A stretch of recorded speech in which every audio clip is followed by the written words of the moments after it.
ये तस्वीरें हम आपको दिखा रखे हैं। अब से कुछ देर के बाद में पंचतत्व में विलीन हो जाएंगी लता मंगेशकर और हम सब की प्यारी लता दीदी।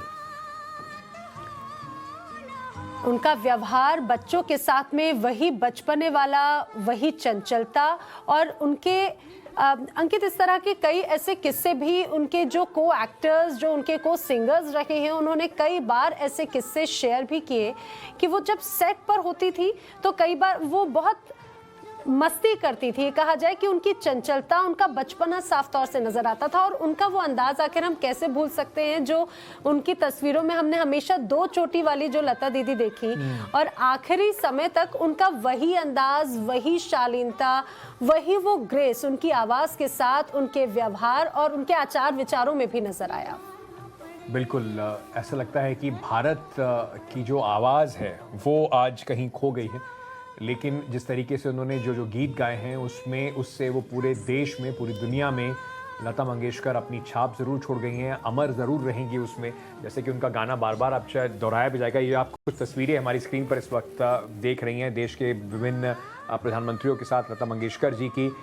आप इस वक्त अटल बिहारी वाजपेयी के साथ जो तस्वीर है वो देख रहे हैं और प्रधानमंत्री नरेंद्र मोदी के साथ भी ये देखिए, प्रधानमंत्री नरेंद्र मोदी के साथ तस्वीर। और हमेशा राखी, रक्षाबंधन हो या फिर भाई दूज, एक हमेशा से बातचीत उनका एक रहते थी प्रधानमंत्री नरेंद्र मोदी के साथ। आपने राजीव गांधी के साथ भी उनकी अभी फोटो देखी। तो मैं वही कह रहा था, इतिहास के पन्नों में शायद लता मंगेशकर का जीवन जो है वो भारत के इतिहास के साथ भी उसको आप देख सकते हैं, उनके गानों के साथ, उनके जिस तरीके से उन्होंने इतने सालों तक देश के हर पड़ाव पर, हर एक इमोशन में, एक भाव में अपनी आवाज पिरोई है। बिल्कुल, मुझे लगता है अंकित अपने आप में लता मंगेशकर, लता दीदी खुद एक विद्यालय रही हैं। चाहे बात उनकी आवाज़ से सीखने की हो, उनके जीवन के संयम तरीके को समझने की हो और वक्त के साथ, फ्लो के साथ कैसे लगातार बहना है और अपनी उस गति को नियंत्रित करते हुए अपनी इस पहचान को, अपनी उस शालीनता को, सहजता को बनाए रखते हुए कैसे वक्त के साथ आगे बढ़ना है, ये लता मंगेशकर ही कर सकती हैं। और यही वजह है कि उनको अंतिम विदाई के लिए, उन्हें अंतिम दर्शन करने के लिए, देखिए चाहे बात फिल्म जगत के से जुड़े हुए लोग हों, राजनीति से जुड़े हुए लोग हों, पीयूष गोयल को आप तस्वीरों में देख रहे हैं, उद्धव ठाकरे तस्वीरों में आपको नजर आ रखे हैं और नए जो अभिनेत्री, अभिनेता हैं उनको भी आप देखिए, नए स्टार्स में श्रद्धा कपूर भी यहाँ पर पहुंची हैं। हालांकि शक्ति कपूर कहते भी रहे हैं कि श्रद्धा कपूर लता मंगेशकर से बहुत करीबी अपने आप को मानती थी, बहुत कनेक्टेड थी। जब उनकी तबीयत ठीक नहीं थी तब भी श्रद्धा काफ़ी अपसेट हो गई थी। और अब ये तस्वीर आपको हम दिखा रहे हैं शिवाजी पार्क की। अब से कुछ देर के बाद में प्रधानमंत्री नरेंद्र मोदी भी पहुंच जाएंगे अंकित। बिल्कुल, और वहाँ पर पीयूष गोयल को आप देख सकते हैं, शरद पवार भी वहाँ पर मौजूद हैं। साथ ही साथ उससे पहले जो तस्वीर आपने देखी वो तस्वीर थी महाराष्ट्र के मुख्यमंत्री उद्धव ठाकरे की। शरद पवार के बिल्कुल पीछे शाहरुख खान बैठे हुए हैं, उनके साथ सचिन तेंदुलकर हैं। पीयूष गोयल को आप देख रहे हैं वहाँ पर बीच में बैठे हुए हैं, शरद पवार से इस वक्त बातचीत करते हुए। देश के बड़े बड़े नेता, अभिनेता और स्पोर्ट्स स्टार्स इस वक्त सब शिवाजी पार्क में मुंबई में मौजूद हैं अपनी अंतिम श्रद्धांजलि लता मंगेशकर को देने के लिए। एक एक करके जो वहाँ पर गणमान्य व्यक्ति हैं वो वहाँ जो उन्हें श्रद्धांजलि देने का जो पूरा कार्यक्रम है वो शुरू हो गया। थोड़ा सा जरा वहाँ का माहौल क्या है, थोड़ा सा जरा आवाज को बढ़ाकर आपको दिखाते हैं। भारताचे माननीय राष्ट्रपती महोदय यांच्या वतीने या ठिकाणी लता दीदींना पुष्पचक्र अर्पण केले गेले। राष्ट्रपति की ओर से जो पुष्प अभी भेंट किए गए, राष्ट्रपति रामनाथ कोविंद की ओर से श्रद्धांजलि देने के लिए पुष्प को वहां पर जो अर्पित किया गया, भेंट किया गया है उनकी तरफ से। 6 बजे का वक्त हो चुका है। कुछ देर में ही प्रधानमंत्री नरेंद्र मोदी भी वहां पर पहुंचने वाले हैं और उसके बाद वहां पर मुझे लगता है कि प्रधानमंत्री का भी काफिला शायद अब से चंद मिनटों में वहां पर पहुंचने वाला है। इस वक्त आप एनसीपी से अजीत पवार को देख रहे हैं, डेप्यूटी मुख्यमंत्री हैं, साथ ही साथ छगन भुजबल भी बैठे हुए हैं और जो सुप्रिया सूले इस वक्त आपको तस्वीरें दिखाई पड़ रही होंगी, वो थोड़ी देर में भी वो भी वहाँ पर मौजूद हैं।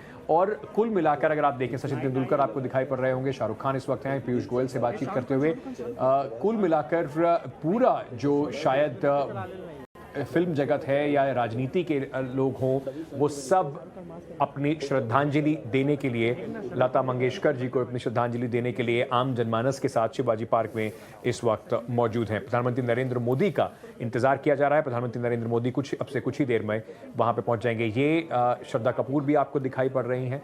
लता मंगेशकर जी का परिवार जो है वो भी वहाँ पर मौजूद है। आशा भोसले वहाँ पर हैं। उसके साथ साथ जो उनके लता मंगेशकर जी के भाई हैं वो भी इस वक्त वहाँ पर मौजूद हैं। बिल्कुल, और जो परिवारजन है उसके अलावा राजनीति से जुड़े हुए शख्सियत, फिल्म जगत से जुड़े हुए लोग। और ये तस्वीर देखिए, अगर सचिन तेंदुलकर, हम खेल से जुड़े हुए लोग भी हम आपको दिखा रहे हैं। और आशा भोसले को आप देखिए, आशा भोसले भी यहाँ पर आपको नजर आ रही हैं। आशा भोसले लगातार शव यात्रा के साथ में, उस अंतिम सफर में, उनके साथ में पार्थिव शरीर जिस ट्रक में, जिस वाहन में मौजूद था, उसी उनके साथ में लगातार यहाँ पर वो चलती रही और यहाँ पर वो पहुंची हैं। सचिन तेंदुलकर, उनके साथ में उनकी पत्नी अंजलि भी आपको नजर आ रही हैं।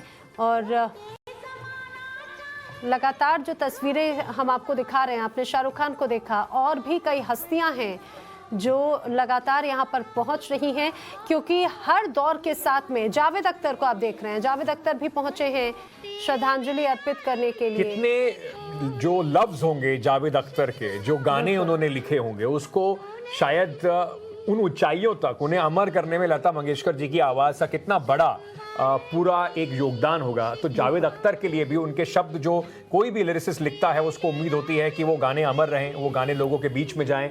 और जिस तरीके से शायद जो छाप छोड़ी है वो कई गाने ऐसे ही होंगे जो लता मंगेशकर ही गा सकती होंगी। बिल्कुल, और ये इसमें कोई दो राय नहीं है अंकित, क्योंकि हमने इसके पहले भी देखा। क्योंकि कई बार ये कहा जाता रहा है कि खासतौर से मौजूदा समय में अगर कोई इतना एक्सपीरियंस्ड कोई अभिनेता है, कोई सिंगर है, तो वो नए लोगों के साथ, एक्सपेरिमेंट्स के साथ में हर बार भले डरता होगा, लेकिन लता दीदी ने कभी भी रिस्क लेने में वो पीछे नहीं रही। बल्कि ये सोचिए कि किसी नए चेहरे की आवाज़ बनने के लिए हमेशा लता दीदी तैयार रही। और एक कॉन्फिडेंस इसके साथ में उस एक्टर का जरूर रहा। कई ऐसे सितारे भी रहे, चाहे बात हम पुरानी फिल्मों की बात करें, तब से लेकर वीर ज़ारा के गीत जो लोगों के जहन में आज भी हैं, मोहब्बतें के गाने, रंग दे बसंती के गाने, यानी कि हर पीढ़ी के साथ में खुद को किस तरह से उन्होंने जोड़ा है और लोगों ने उन्हें कैसे जिया है, ये वाकई में ये सिर्फ लता दीदी कर सकती हैं। हम आपको ये भी बताते जा रहे हैं कि जो लीजेंडरी एक्ट्रेसेस रही हैं, उनकी आवाज़, चाहे मधुबाला से लेकर ऐश्वर्या राय तक की बात हो, प्रीति जिंटा तक की बात हो, उनकी आवाज़ के साथ में किस तरह से एक अलग रूप में हमेशा लता दीदी आई हैं, वो उन गानों के साथ में, उन गीतों के साथ में, हमारे साथ में हमेशा हमारे जहन में रखेंगी।